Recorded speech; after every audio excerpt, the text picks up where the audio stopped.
Well, you're watching East Asia Tonight right here on CNA. The nuclear envoys of South Korea, Japan and the U.S. have strongly condemned North Korea's attempt to launch another spy satellite into orbit.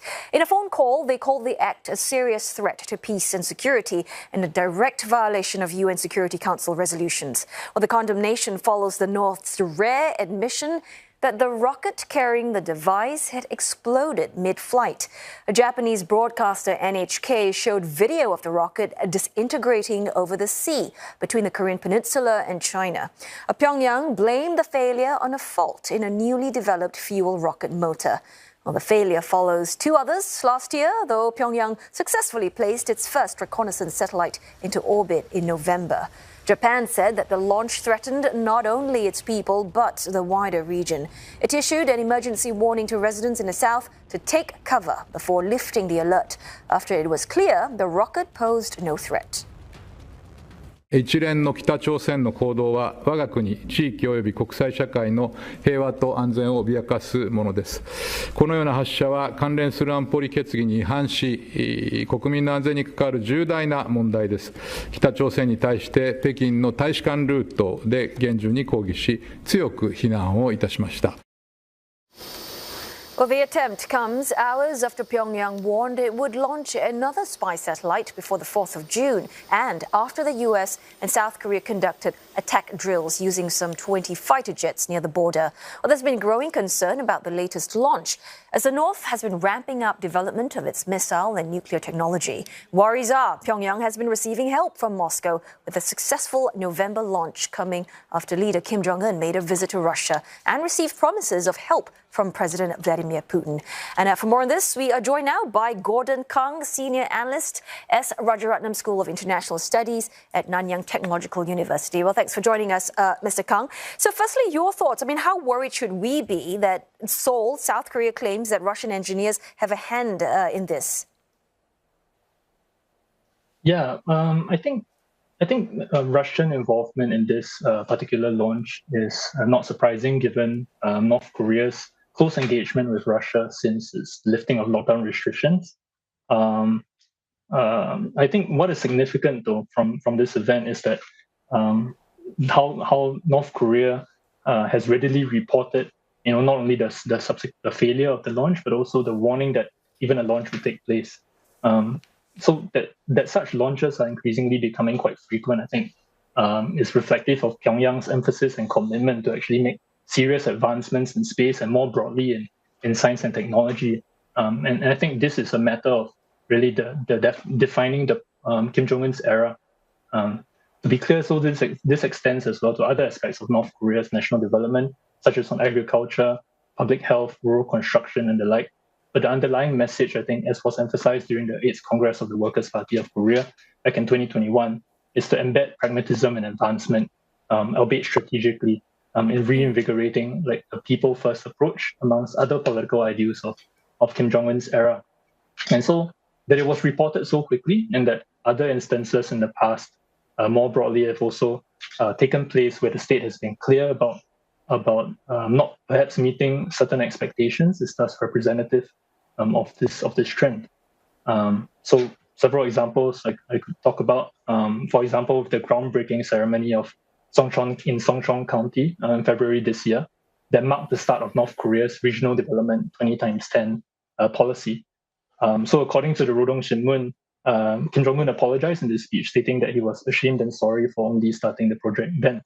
Another example is the apology that Kim Jong-un made during a military parade in 2020 that marked the 75th anniversary of the Workers' Party of Korea, where Kim Jong-un shed tears and thanked his people for staying healthy amidst the COVID pandemic.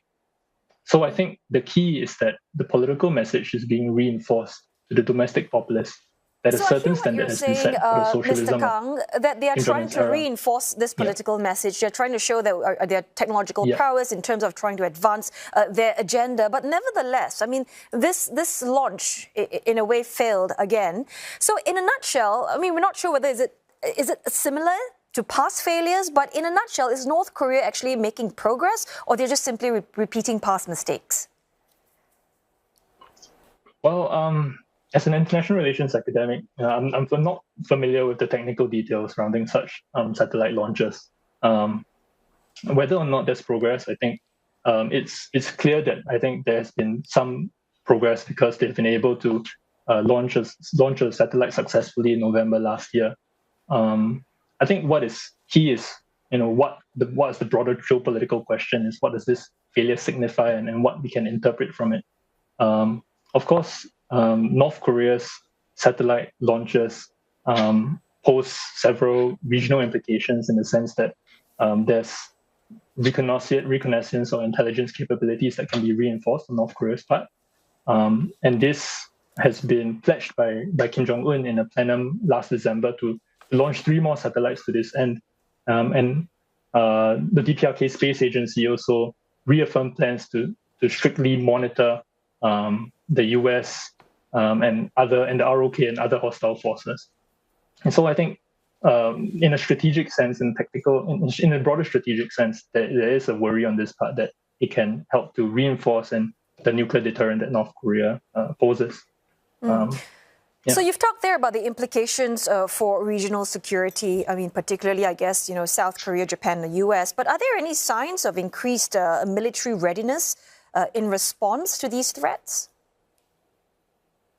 Yes. So there has been a lot of military exercises and build-up over the past few months, over the past year, from artillery launches, to rocket launches, exercises of conventional and asymmetric and non-conventional capabilities. But at the same time, I think what should be emphasized is that Kim Jong-un has put sustainable economic development quite high in his national agenda. And so this includes, for example, and I think this is backed up by the strengthening relations that North Korea has invested in with China and Russia. So, for example, North Korea has worked with Russia on education, science and technology, agriculture, and with China as well. There has been increasing delegation visits as well. So, I think there needs to be a balance as well in understanding that North Korea has a lot to lose as well if it comes to a war, and there needs to be a certain clear-sightedness when it comes to assessing security developments in the Korean Peninsula, and to not let tensions escalate out of hand, and to allow all relevant actors the necessary space, the necessary time to develop structured means of building peace and stability, because these things ultimately take some time and they require some level of trust. So you've mentioned there that North Korea, does have a certain amount, has quite a lot to lose. But in terms of their nuclear program, though, I mean, how does this particular failure impact, North Korea's military and political goals? Or do you think that's going to fuel them with perhaps the help of foreign assistance to launch even more down the road? I think that the key here is North Korea is ready to keep testing. They are ready to keep developing its nuclear weapons technologies and their deterrent more broadly. That such a failure exists, and that it can be readily accepted, like I said at the start, by the state, is represented by the overall political ideology that Kim Jong-un seeks to embed in the current society today. And this, reflects several traits: pragmatism in their affairs, advancement, innovation, creativity, and a certain level of failure is tolerated in this respect. And so I think, regardless of whether or not there is a failure in the satellite launches, if North Korea will continuously seek to develop its nuclear deterrent. All right, so in a nutshell, there's no stopping North Korea for now, at least. Thanks so very much for your time. Gordon Kang, Senior Analyst, S. Rajaratnam School of International Studies at the Nanyang Technological University.